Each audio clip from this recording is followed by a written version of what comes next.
यानंतर बातमी जळगावातल्या. जळगाव जिल्ह्यातील तापमानाचा पारा 42.5 अंशांवर पोहोचलेला. यंदाच्या सर्वाधिक तापमानाची नोंद जळगावात झाली आहे. वाढत्या उन्हाच्या कडाक्यामुळे शहरातील रस्ते निर्मनुष्य झाल्याचं चित्र दिसत आहे. जिल्हा प्रशासनाकडून खबरदारी घेण्याचं आवाहन करण्यात आलं आणि या परिस्थितीचा आढावा घेतलाय आमचे प्रतिनिधी वाल्मिक जोशी यांनी. जळगाव जिल्ह्याचा तापमानाचा पारा आज सातत्यानं वाढत होताना पाहायला मिळत आहे. आज जळगावचं तापमान जे आहे 42.7 डिग्री इतकं मोठ्या प्रमाणात तापमान वाढ झालेलं आहे.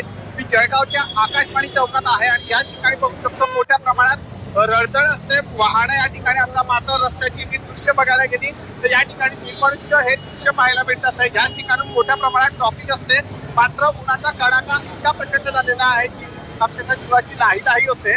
यामुळे अनेक नागरिक जे आहेत घराघरात बाहेर पडण्याचं नाही आहे. मात्र या ठिकाणी रस्त्याची जी अवस्था पाहायला गेली तर निर्मनुष्य हे रस्ते पाहायला चटके लागायला लागलेले आहे आणि यामुळे मोठ्या प्रमाणात या ठिकाणी जे आहे उष्णतेची लाट देखील पाहायला मिळत आहे. प्रशासनाच्या वतीनं देखील अंदाज सांगता की गेले 2 ते 3 दिवसापासून सातत्यानं उष्णतेची लाट आहे.